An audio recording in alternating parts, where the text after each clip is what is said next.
O inicio da Guerra Civil Española sorprende a Universidade Compostelá de vacacións e o alcalde galeguista da cidade, Ánxel Casal, en Madrid, formando parte da comisión responsable da entrega do Estatuto de Autonomía de Galicia. Unha minoría de comunistas, socialistas e anarquistas, liderados por Fandiño, Pasín e Barcia, tentaba defender a legalidade republicana, mentres o alcalde galeguista era detido e fusilado ao seu regreso de Madrid.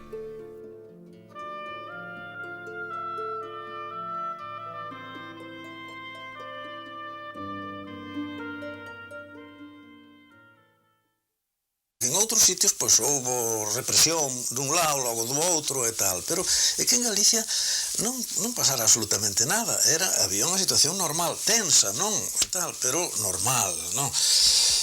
Entonces nadie tuvera tempo de cometer delito ningún, verdad? Porque se incautaron do poder tranquilamente e non houve problemas, non?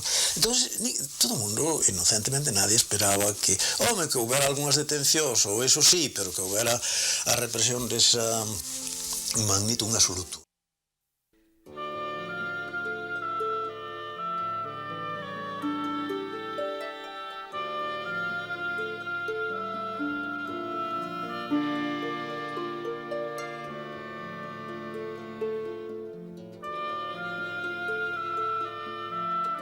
Camilo Díaz Baliño debuxará algúns dos seus compañeiros de prisión antes de seren paseados ou fusilados como a él.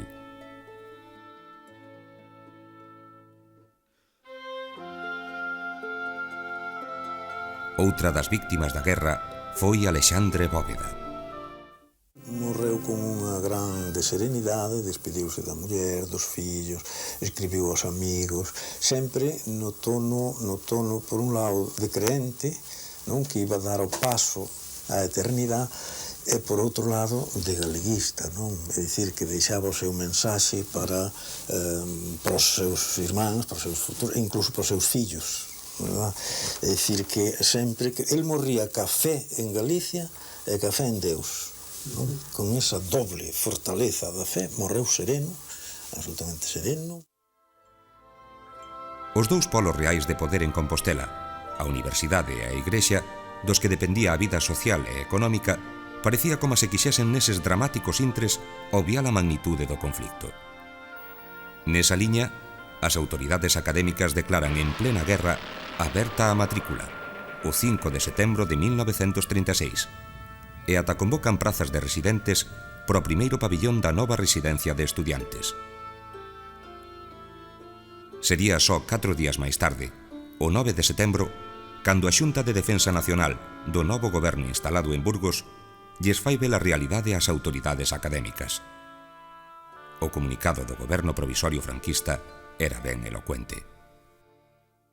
La mayor parte de los escolares de los centros universitarios y de enseñanza superior, con acendrado patriotismo, están luchando en los diversos frentes, ya como soldados voluntarios o forzosos, o bien adscritos a las fuerzas militarizadas. Y los que no hacen esto o se hallan embarcados o luchan en contra. Y ni los unos ni los otros merecen que las enseñanzas superiores se reanuden, con perjuicio de los que derraman su sangre generosa por la verdadera patria. Aínda que co ensino superior suspendido, a universidade non pecha as súas portas, senón que, gobernada polo novo rector, Felipe Gil Casares, exalcalde de Santiago durante a dictadura de Primo de Rivera e líder da CEDA, centra a súa actividade na organización de cursiños de literatura, historia e ciencia española. Bajo la advocación, lembran os dirixentes do novo réxime, del gran polígrafo español don Marcelino Menéndez y Pelayo. O réximen franquista impúxose na Universidade de Santiago con toda a súa contundencia. Foron primeiro as oposicións chamadas patrióticas, nas que o baremo consistía fundamentalmente en levar camisa azul e poder testificar que na familia do que se presentaba había varios caídos pola patria. As leccións que se daban ou que se impartían na Facultade de Xeografía e Historia, casi todas elas referíanse aos temas imperiais, unidade de España, imperio de España, é dicir, hai un intento clarísimo de ahormar ideolóxicamente dende a vida cotidiana da universidade o que iba a ser o réximen español.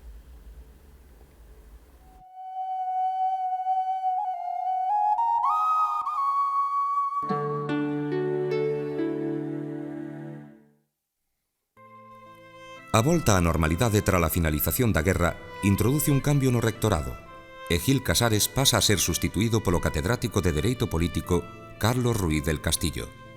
Son 2.600 alumnos os que se matriculan para cubrir as prazas das 5 facultades tradicionais: Medicina, Farmacia, Dereito, Ciencias e Filosofía e Letras. Un alumno chamado Camilo José Cela ten a sorte de acollerse a un providencial decreto que supre as súas deficiencias en redacción. Cuando decidí hacer de nuevo el ingreso en la universidad, porque el que había hecho no acababan de creérselo, tuve que hacer, entre otros ejercicios, un ejercicio de redacción. Hablo del año 1940, 2 años antes de publicar La familia de Pascual Duarte. Hice este ejercicio de redacción, que el tema era descripción de un viaje. Y me volví a Padrón, a Iria, y al cabo de 2 o 3 días salió en el boletín oficial un providencial decreto diciendo que los excombatientes éramos listos por decreto y por tanto no teníamos que hacer el trámite del ingreso a la universidad. Vine aquí y un profesor con barba, como hoy muchos, pero entonces muy pocos, y mayor en edad, dignidad y gobierno, me dijo: no sabe usted lo que me alegro, porque con el ejercicio de redacción que usted hizo, muy difícilmente hubiéramos podido aprobarlo. Yo di gracias a los clementes dioses por esta suerte que me deparó el Boletín Oficial del Estado, porque si no, a lo mejor a estas horas, no sé por dónde hubiera podido derivar. Pretendíase recuperar o tempo perdido, pero as circunstancias xa non eran as mesmas. Sobre todo nun claustro de profesores froito en parte de depuracións, discordias e actitudes que algúns consideraban arribistas. Pese a que a universidade debe ser a sede natural da tolerancia, a concordia e o respeto mutuo na discrepancia, máis de 28 profesores e auxiliares foron afastados das súas cátedras. Algúns foron rehabilitados posteriormente. Moitos tiveron que exiliarse e foron xenerosamente acollidos por diversas universidades latinoamericanas. E os máis non puideron volver a exercer o seu traballo docente en Compostela. Recentemente, os nomes dos inhabilitados ou expulsados foron recollidos nun informe elaborado polo catedrático de Dereito Administrativo Enrique Gómez Reino, e a propia universidade celebrou un emotivo acto a xeito de desagravio cara aos represaliados e as súas familias. Pois a Guerra Civil desmantelou totalmente a organización universitaria de Galicia. É dicir, as principales figuras da docencia universitaria foron destituídas ou inhabilitadas, unhas de xeito definitivo, outras temporalmente, nas 5 facultades que existían daquela, que eran a Facultade de Dereito, a Facultade de Filosofía e Letras, a de Ciencias Químicas, a de Farmacia e de Medicina, pois sufriron pola persecución que se operou con algúns dos elementos máis significativos das distintas disciplinas destas diversas facultades. Bueno, ao producirse o movimento, o mes seguinte, ou os 2 meses, comunicarme por orden do rector da universidade como delegado do Ministerio en funcións naqueles momentos de educación, a destitución e a inhabilitación como profesor axudante encargado da Cátedra de Dereito Civil da Universidade de Santiago e, ademais, inhabilitación para exercer a docencia en calquer centro público do país. A miña inhabilitación, que, en primeiro lugar, que era un enemigo do réximen que acaba de aparecer polos meus antecedentes políticos. Eu era un galeguista significado, a pesar da miña mocedade, naqueles momentos, eu me mostrei con certo activismo na orden cultural e na orden político. E unha das razóns foi iso, porque se identificaba daquela época o galeguismo co separatismo, como se identificaba o simple liberalismo co revolucionarismo. De maneira que se metían no mismo peto todas as tendencias do tipo que fosen, con tal de que non se integrasen dentro do réximen que se acababa de implantar. O claustro, coas ausencias mencionadas, quedaría configurado nos primeiros anos da posguerra cunha parte de profesores suspendidos e rehabilitados posteriormente e figuras da vella garda que pola súa afinidade co réxime ou pola discreción das súas ideas xa permaneceran vinculados á universidade durante a contenda civil.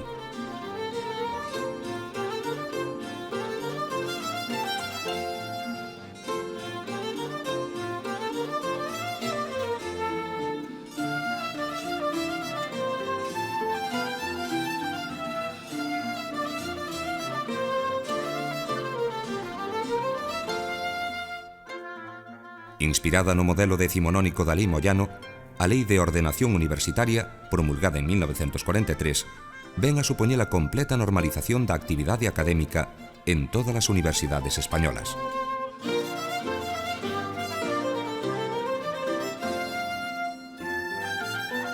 Resultante de negociacións dentro do réxime franquista, sobre todo entre católicos e falanxistas, este intento verticalista non acabaría por penetrar para efectos reais na universidade, aínda influída polo peso da súa propia tradición.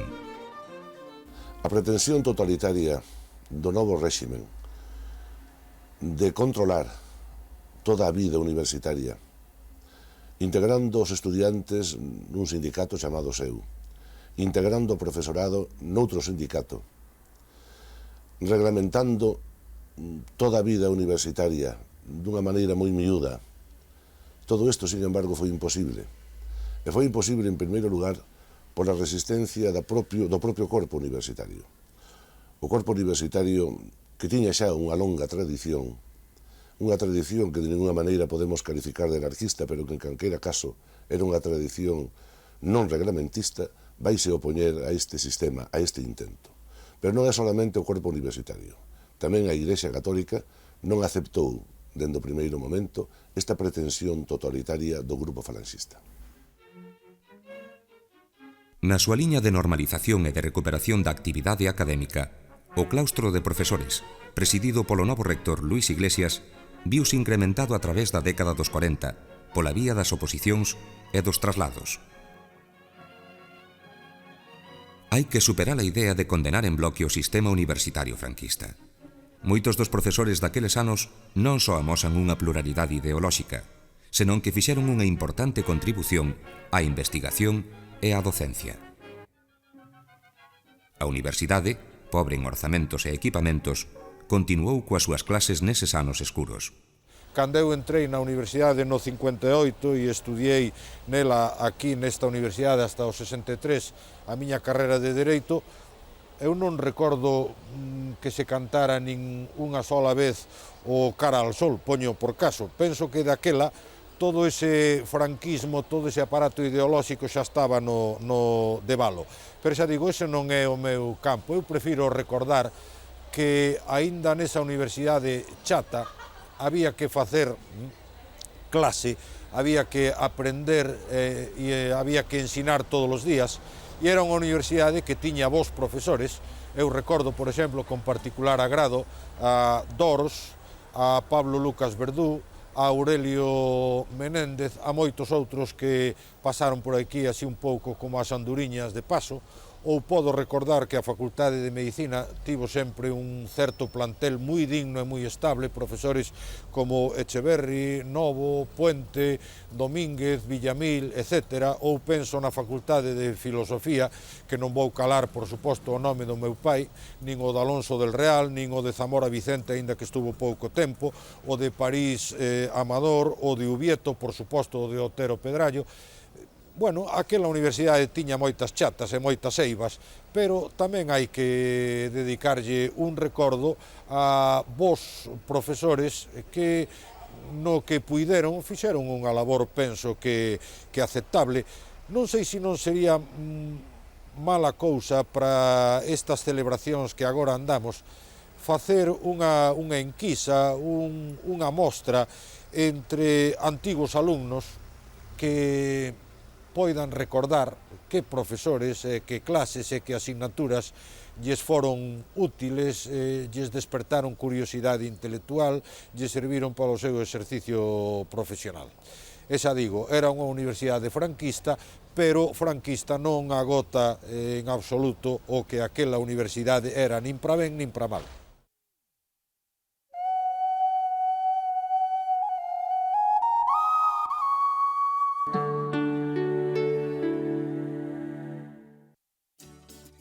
Ramón Otero Pedrallo, o gran patriarca das letras galegas, incorpórase á Cátedra de Xeografía en 1949. Eu a imaxen que teño de Otero Pedrallo é a de un home moi querido en Compostela, pero que concreto sobre todo nun episodio que sucedeu con motivo das festas minervales do ano 1962, cando ele era o manteñedor daquelas festas poéticas e fixo un acto de protesta contra o feito de que o Polo de Desenvolvemento Económico de Galicia estuvera en Valladolid. Ali, en presencia do capitán xeneral, dos gobernadores civiles, do alcalde de Santiago, un grupo de estudiantes, os que ganáramos aquel ano o premio, que éramos Arcadio López Casanova, Salvador García Bodaño e máis eu, convencimos a don Ramón de que tiña que decir algo. E fixo unha proclama moi dura, moi solemne, en contra dese feito que era realmente asombroso, que o Polo de Desenvolvemento Económico de Galicia estivera en Valladolid. Otero era un home moi querido polos estudiantes, fora un profesor que convertía as clases nun espectáculo, e a imaxen del acudindo todas as noites desde o Hotel España hasta Correos para levar unha carta a súa nai, escribíalle todos os días, fíxose famosa, sobre todo cando chegaba o farol de Sampaio, da parede do muro de Sampaio, e facía a inclinación, quitaba o sombreiro, saludaba o farol e seguía hasta Correos. O galeguismo conservador que representaba Otero Pedrallo estendíase a outros ámbitos extraacadémicos da cidade a través das páxinas dos suplementos culturais do diario La Noche, ata acadar o seu momento máis alto durante o paso pola dirección de Borbó, ou no reducido círculo da permanente tertulia de tendencia máis crítica co réxime que mantiña na súa casa da Rúa Xelmírez o intelectual Ramón Piñeiro.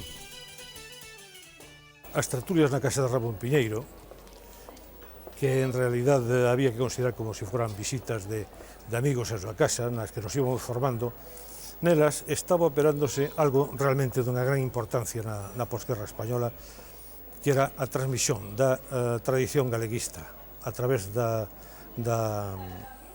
enseñanzas de Ramón Piñeiro. Foi un verdadeiro axente transmisor da nosa tradición galeguista interrompida pola brutal golpe, pola tragedia brutal da Guerra Civil e da posterior represión sobre todo.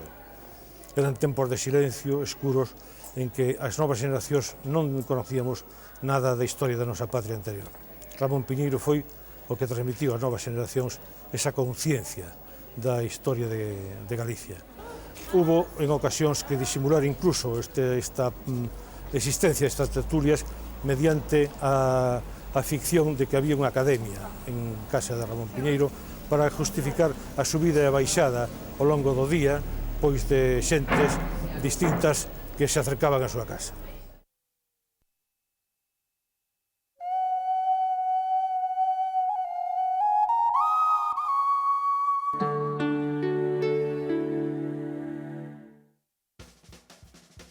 Os primeiros intentos de apertura do réxime franquista e o principio da fin da autarquía traen novas correntes á universidade, simbolizadas sobre todo polo paso de Joaquín Ruiz Jiménez polo Ministerio de Educación do 51 ao 56, o ingreso de España na UNESCO, o concordato coa Santa Sé que fai desaparecer do ensino os últimos vestixios da falanxe e o acordo militar cos Estados Unidos.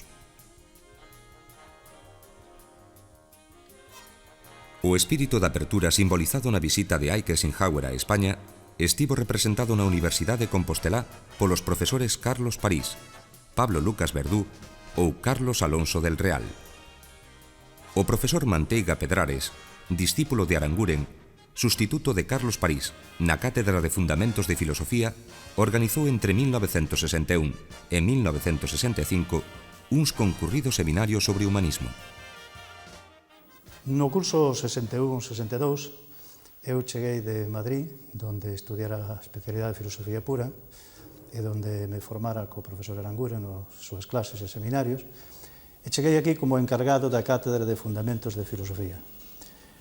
Atopeime con unhas promocións de alumnos que tiñan un enorme interés polas cuestións, entón organizei, a parte das clases, claro está, un seminario sobre humanismo que se celebraba unha vez a semana, ás 8 da tarde, o que tiñan tamén entrada alumnos de distintas facultades, seminario no que presentaban ponencias os distintos alumnos e despois había un debate no que sempre dominaba a liberdade intelectual. A principios dos 60, Celso Emilio Ferreiro publicou o libro Longa noite de pedra, metáfora non superada das tebras do réxime de Franco. En 1961, nesa Compostela pétrea e húmida que quería abrirse ás correntes intelectuais da época, naceu entre estudiantes e xentes vencelladas á universidade a agrupación cultural O Galo, precursora de toda unha serie de asociacións que tiveron como finalidade espallar a lingua, cultura e historia da nosa terra e saír do hermetismo cultural do franquismo. En 1963 e 1964 fúndanse dúas formacións nacionalistas de esquerdas, o Partido Socialista Galego e a Unión do Pobo Galego.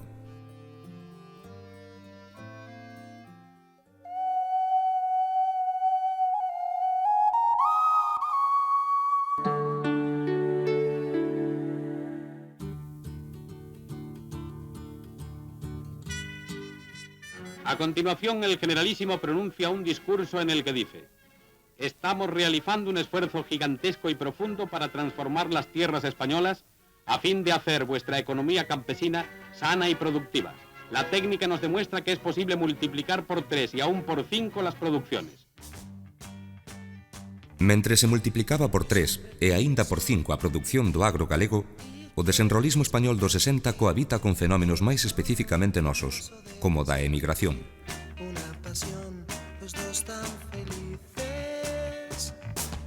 Os mozos universitarios empezan a oír falar da píldora, os guateques e a música dos Beatles. A multinacional francesa Citroën abre unha fábrica en Vigo, da que saen os primeiros 2 cabalos, que tanto haberían simbolizar a xeración que se empezaba a formar nas aulas universitarias. Mentres, miles de emigrantes parten para Europa, contribuindo coas súas divisas e as dos turistas a elevar o nivel do incipiente estado de benestar que se empeza a respirar entre as clases medias.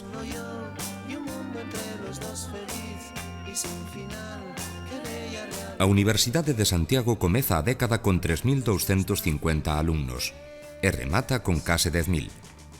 Isto supón que o protagonismo da vida social da universidade se vai trasladar ao estamento estudiantil, amparado na nova Lei de Ensino Universitario de Lora Tamayo, aprobada a mediados da década, que, aparte de rematar definitivamente co seu, deixaba abertas canles para permanentes reivindicacións. O incremento de estudiantes e gran parte do diñeiro dos emigrantes van facilitar un crecemento da cidade cara á zona nova. En Santiago, créase a nova Facultade de Económicas e en Lugo, a Escola de Peritos Agrícolas. O ambiente de Compostela non era exactamente o ambiente eufórico dos anos 60 de Europa. Hai que pensar que aquilo que se chamou a euforia do desarrollismo económico é un fenómeno moi europeo porque ali estaba o centro deso. España era ainda un país que enviaba centos de miles de emigrantes a Europa e que un grupo reducido de privilexiados, os escasos rapaces que daquela tiñan acceso á universidade, vivían en Compostela de unha maneira non similar a como vivían o resto de estudiantes europeos, pero en relación co que era a maneira de vivir dos españoles, pois efectivamente eran os privilexiados. Dentro dos 3.000 estudiantes que podía haber entón en Compostela, unha pequena minoría era moi activa desde o punto de vista político e cultural, facíamos tertulias nos cafés, especialmente no Café Gallola, por exemplo, e logo que foron xa as tertulias políticas que se celebraban no Cantábrico, no propio Compostela, e que consistían que un de nós, calquera, pois daba unha pequena charla aos demais compañeiros para ir adquirindo unha formación de tipo político e tipo económico.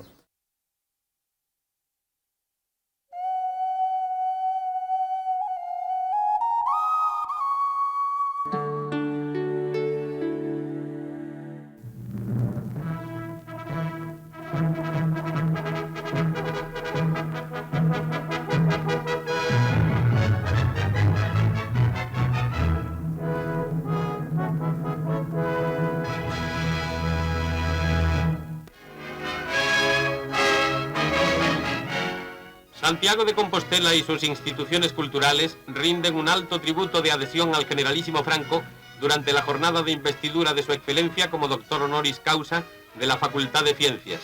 En el aula magna se celebra el acto con la asistencia de varios ministros, los rectores de todas las universidades españolas y altas jerarquías eclesiásticas y académicas. Estos son los emblemas de miembro del claustro de la facultad en el grado de doctor, a que Franco se hizo acreedor por sus méritos, su magisterio y las obras que hablan por él, según ha recordado el decano de este centro universitario, su padrino de ceremonia. Esta se celebra según el ritual de grados de la Universidad Compostelana.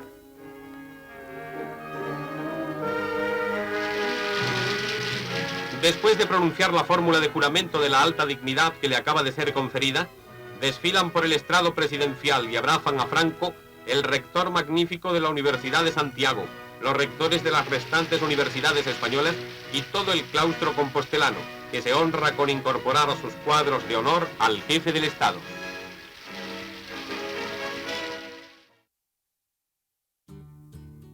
A sociedade española, e sobre todo unha xuventude que xa non estaba secuestrada polos recordos da Guerra Civil, foi experimentando cambios profundos que se haberían traducir en protesta.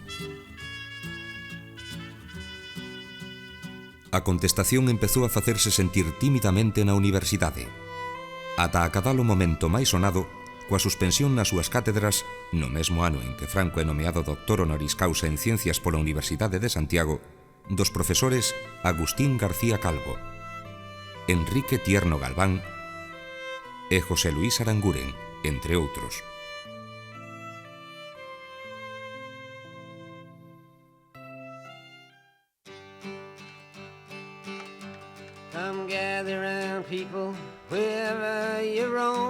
A principios do 68, 2 meses antes que no resto de España, e antes tamén que o famoso Maio francés, iníciase un conflicto entre os estudiantes e o decano da Facultade de Ciencias, Joaquín Ocon García, que desemboca nunha folga de 4 meses que acabaría por paralizar a vida académica en toda a Universidade de Compostelá. Eu creo que as revoltas estudiantiles na etapa da dictadura na Universidade Franquista eran revoltas pouco reivindicativas. Eu creo que basicamente a reivindicación fundamental era pois o dereito ás libertades democráticas. Realmente o que se reivindicaban dunha maneira moi concreta eran as libertades democráticas. A veces os pretextos podía servir de pretexto calquera cousa, pero era un movimento pouco concreto, como non podía ser de outro xeito. Realmente polo que a xente se xuntaba e polo que facíamos cousas que en principio ahora se pensan e son difíciles de imaginar, eu creo que era sobre todo por unha loita pola dignidade, polas libertades, pola tolerancia, e que nós non éramos moi conscientes deso. Home, conforme foron pasando os anos e conforme a dictadura foi se reblandecendo, despois apareceron realmente, sí, reivindicacións máis concretas, estudiantiles e de todo tipo, pero eu creo, mirando hoxe e analizando un pouco ese período, creo que basicamente o movimento estudiantil loitaba pola liberdade.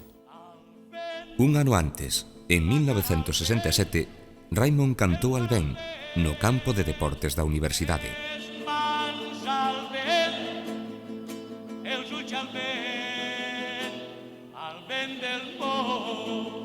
O 26 de abril do 68, Voces Ceibes escribirá unha páxina fundamental na historia da música popular galega coa súa actuación na Facultade de Medicina. As cancións que os estudiantes escoitaban nese idioma tan alleo a eles mesmos, nese idioma galego, eran cancións que falaban dos problemas da súa terra, pero dos problemas dos pobres da súa terra, dos problemas dos traballadores da súa terra. Polo tanto, eran cancións reivindicativas desde a primeira hasta a última, cancións que falaban de solidaridade e falaban do calor humano de ter unha man sobre unha man cando esa man transmite calor. Hai que decir que o día seguinte, na cidade de Santiago, vendéronse máis diccionarios de galego que en todos os anos precedentes da historia actual da universidade e que a partir daquel momento se empezou a plantear como necesario que os medios de comunicación interna dos estudiantes, que hasta ese momento eran evidentemente en castelán, porque castelán era o único idioma que había na universidade, pois a partir dese momento, precisamente, eses medios de comunicación interna foran feitos en galego, como así, de feito, foi a partir de finales dese ano. De pedra son os muros e as tebras, de Pedro Chan e a Reixa. Coas protestas estudiantís do 68, naceu unha nova tipoloxía entre o estudiantado e os profesores máis novos, os célebres progres, un arquetipo de universitario que vestía dun xeito peculiar, expresaba ideas políticas, transitaba por locais característicos e estaba convencido de que non só tiña que mudar a sociedade, senón tamén a sexualidade. Nos colexios maiores pois había que levar un uniforme, había que asistir a misa, había pois un capellán, aunque xa nos 60, digamos, se suprimiu, pero, digamos, había un contraferro, había que chegar ás 10 e se salía por as ventanas para salir por a noite, por suposto non había pub, non había discotecas, pero o personal iba arreglándose, incluso se dice ben, o dice Rexí de Bré, que un meteuse un pouco na progresía para ver se caía algo, para ver se con Marx pois podía cambiar as estruturas, especialmente as estruturas sexuais, que era que máis lle preocupaban aos xóvenes, porque nesa época coller unha man era como un Niágara de orgasmos, de alguna maneira estaba prohibido. Hai que recordar que nos parques públicos estaban aquelos serenos con aquelos paus que se un vía que se iba mau por algún sitio, pois vía rapidamente reprenderte. Vivíamos dunha maneira, en realidad habría que decir que vivíamos como podíamos, claro, e podíamos pouco, os presupostos económicos non daban para moito naquele entón. Facíamos moitas tertulias, había tertulias políticas, culturais, generalistas. Unha que eu lembro como moi importante era do Café Gallola, a que eu frecuentei moi habitualmente. E aí estábamos, no Gallola estábamos hasta as tantas da madrugada, falábamos de todo, íbamos algunhas veces ao que eu chamaría precedentes das actuais discotecas, que non había moitos precedentes, e sobre todo facíamos vida de piso, é dicir, comprábamos algunha botella daquel Ribeiro Peleón que había na época, íamos para as nosas casas, por os pisos que tiñamos en aluguer, e ali éramos capaces de estar hasta ben entrada a mañá seguinte falando do Che Guevara, escoitando a John Baez, a Bob Dylan e resolvendo o mundo. Desgraciadamente resolvémolo pouco e probablemente mal ademais. A Universidade de Compostelá, sometida dende aquela a continuos conflictos que se prolongaron durante toda a década posterior, nunca estivera tan activa na cidade. Nas rúas, nos cafés e nos lugares de lecer, a xuventude reclamaba protagonismo. Foi nese contexto no que alcanzaría o seu maior recoñecemento o profesor Carlos Alonso del Real, polígrafo e renovador dos enfoques que se lle viñan dando ata entón á historia antiga na Universidade de Compostelá. Era un home realmente encantador, un home aberto a todas as preocupacións da cultura. Podemos contar numerosas anécdotas, podemos contar frases. Eu recordo, sempre me quedou grabada a frase que decía sempre que o máis parecido a un tonto de esquerdas é un tonto de dereitas, ou viceversa. Era un home que tiña un idiolecto propio, el utilizaba expresións que eran súas, que despois había algúns imitadores superficiales, pero en definitiva o importante era a súa actitude. Tuvo unha participación moi activa despois cando o movimento do 68 en Santiago, deixou aquí moi bons amigos cando se marchou para Madrid, un gran número de discípulos que continúan a súa labor.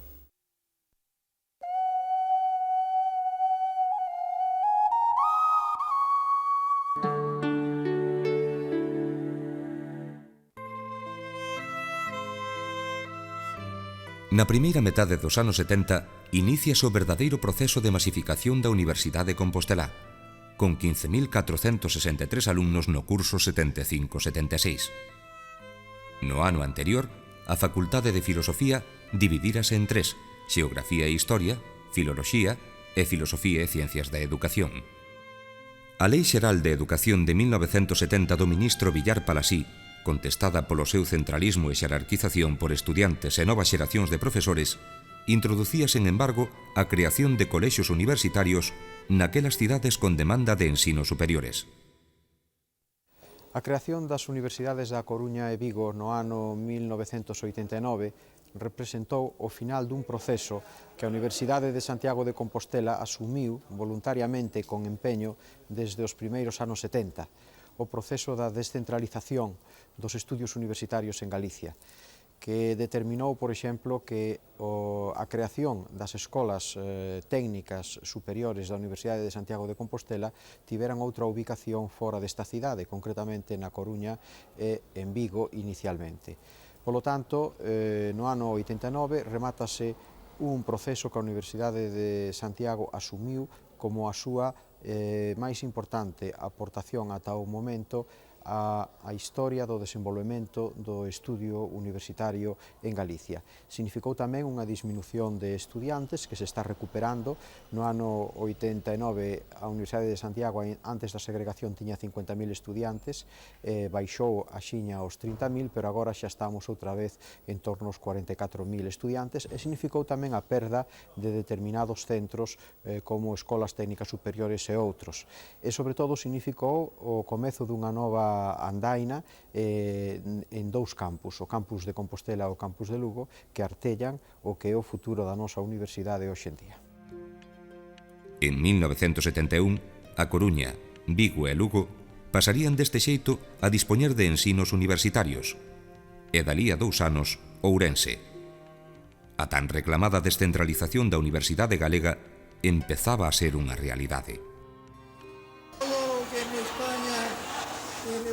Se armau obedece a unha conspiración masónica izquierdista.